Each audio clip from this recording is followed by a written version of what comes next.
नाम है, लेकिन सुशील मेरे पिताजी लगाते थे, वो भी लिखते थे कुछ कविताएं। तो वो सुशील मैंने पिताजी से ले लिया और सिंह को गायब कर दिया बीच में से। तो श्याम सुशील के नाम से मैं लिखता हूँ और दिल्ली में रहता हूँ। मेरी प्रारंभिक से शिक्षा जो हुई है वो गांव में हुई है, यहीं बस्ती में, महाराजगंज के पास है रौताइनपुर एक गांव, वहाँ का मैं रहने वाला हूँ। और बचपन मेरा इलाहाबाद, मांडा में बीता है, कुछ मुरादाबाद में बीता है, आजमगढ़ में बीता है, सुल्तानपुर। पिताजी का ट्रांसफ़र होता रहता था तो मैं उनके साथ साथ हम लोग, फिर बाद में मैं 8वीं के बाद दिल्ली चला गया मैं अपने चाचा जी के पास। और दिल्ली में ही रहते हुए मैंने फिर वहीं से हिंदी ऑनर्स किया, एमए किया हिंदी में दिल्ली यूनिवर्सिटी से। और मैं फिर दैनिक हिंदुस्तान में संपादकीय विभाग में मैं लग गया वहाँ पे, और उसमें मैंने काम किया करीब 20 साल तक। और उसके बाद मैंने बीआरएस ले लिया 2006 में। और उसके बाद मैं दूरदर्शन से जुड़ गया और दूरदर्शन रेडियो आर्काइव से जुड़ा रहा। और इस समय भी मैं एकलव्य और एक संस्था है एकतारा भोपाल में जो बच्चों के लिए काम करती है, तो मैं उनके साथ जुड़ा हुआ हूँ। बच्चों के लिए लिखता हूँ, बच्चों के बीच में जाता हूँ, उनसे बातचीत करता हूँ, उन्हें कविताएं सुनाता हूँ और उनके अंदर रचनात्मकता किस तरह से जगाई जाए इसके लिए कोशिश करता हूँ।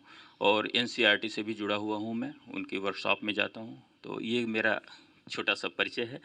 और इतना सुंदर तो इन्होंने बोला है आकाश ने, तो उसके आगे मैं क्या बोलूं लेकिन इन्होंने कहा है कुछ बोलने के लिए, तो मैं, देखिए, लक्ष्य बहुत ज़रूरी है किसी चीज़ के लिए भी, चाहे वो अगले दिन का लक्ष्य हो या 1 साल का हो या जीवन का हो। जब तक आप कोई लक्ष्य नहीं तय करेंगे आप कहीं नहीं पहुंचेंगे, भटकते जाएंगे। तो मुझे बच्चन जी की लाइनें बहुत अच्छी लगती हैं। मधुशाला उन्होंने कविता किताब लिखी थी, मधुशाला बहुत चर्चित हुई थी, हरिवंश राय बच्चन, अमिताभ बच्चन जी के पिताजी। उनसे मैं मिला हूँ दिल्ली में, हम लोग, उनकी कम से कम 30-35 चिट्ठियाँ मेरे पास हैं बच्चन जी की। तो उनकी एक कविता जो मधुशाला जो है, लोग सोचते हैं मधुशाला ये शराब के बारे में, मद्य के बारे में है, लेकिन नहीं। कविता का एक अर्थ नहीं होता है, इस बात को आप लोग ध्यान रखिए कि कविता के कई अर्थ होते हैं। और कविता का अर्थ कवि नहीं देता है, कविता का अर्थ हम देते हैं।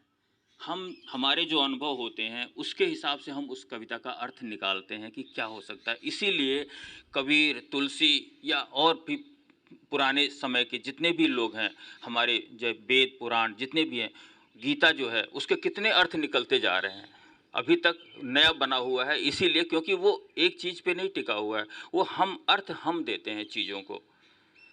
तो इसलिए बच्चन जी की वो जो लाइन है मधुशाला की, जो पहली रुबाई है, वो कहते हैं मधुशाला क्या है, वो आपका लक्ष्य है, कहाँ पहुँचना है। एक शराबी जो होता है जब उसे शराब के लिए कहाँ जाता है, मधुशाला जाता है। हम जैसे पढ़ने के लिए पाठशाला जाते हैं ना, तो वो मधुशाला जाता है, वहाँ पे उसको अपने मन की चीज़ मिलती है और वो लक्ष्य है उसका वहाँ जाने का। तो वो उसको ध्यान में रख करके, लेकिन इसका अर्थ आप अपने जीवन से लीजिए कि आपकी मधुशाला कौन सी है।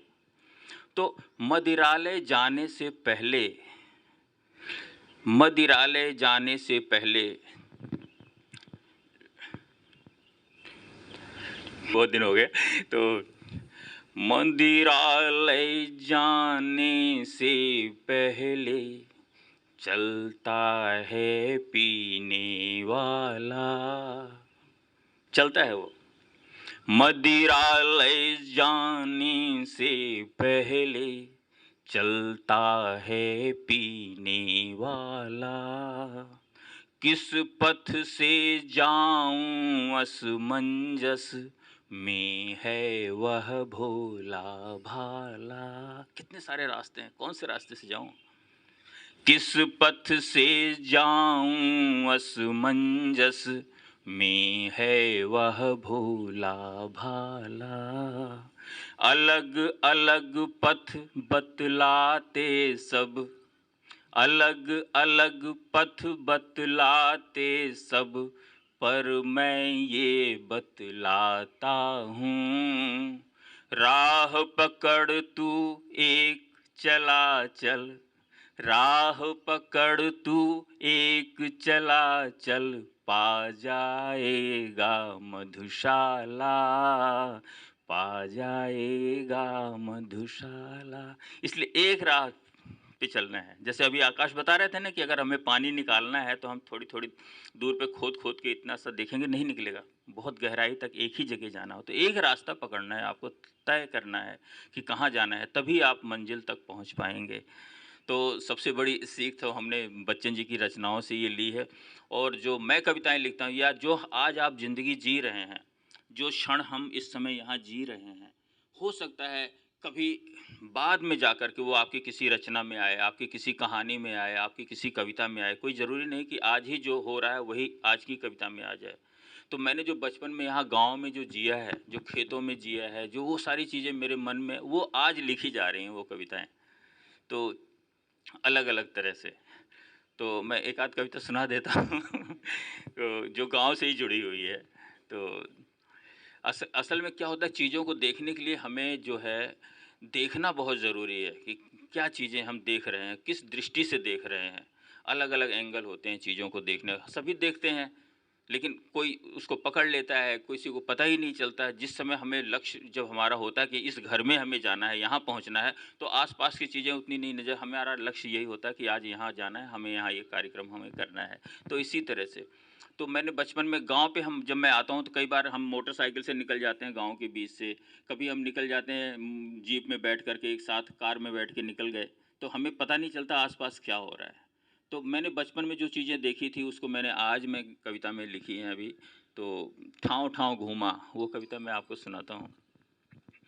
अब की गया गाँव तो पाँव-पाँव घूमा, अब की गया गाँव तो पाँव-पाँव घूमा, पाँव-पाँव घूमा तो ठाव-ठाव घूमा, पाँव-पाँव घूमा तो ठाव-ठाव घूमा, ठाव-ठाव घूमा तो हाट-बाट घूमा, ठाव-ठाव घूमा तो हाट-बाट घूमा, हाट-बाट घूमा तो दोस्त साथ घूमा, हाट-बाट घूमा तो दोस्त साथ घूमा, दोस्त साथ घूमा तो नदी नहर घूमा, दोस्त साथ घूमा तो नदी नहर घूमा, नदी नहर घूमा तो ठहर ठहर घूमा, नदी नहर घूमा तो ठहर ठहर घूमा,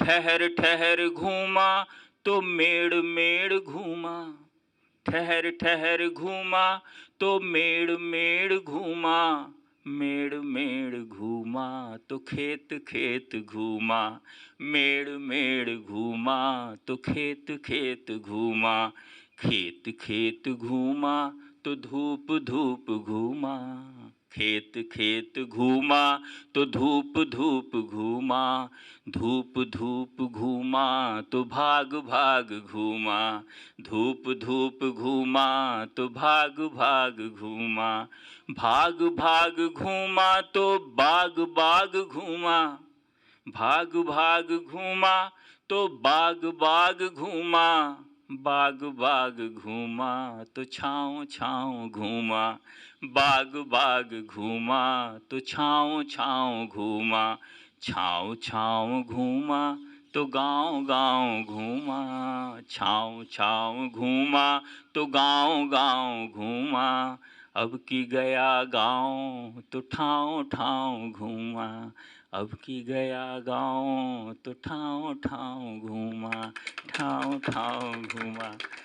तो आप लोगों के बीच में आके मुझे बहुत अच्छा लगा। ये तो अचानक इन्होंने कल रात में कहा कि सुबह चलना है, आज मुझे लखनऊ जाना था लेकिन इन्होंने कहा कि सुबह चलना है, वहाँ पे ऐसे-ऐसे कार्यक्रम होगा, तो मैंने कहा चलिए ठीक है चलते हैं।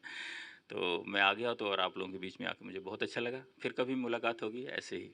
शुक्रिया, धन्यवाद।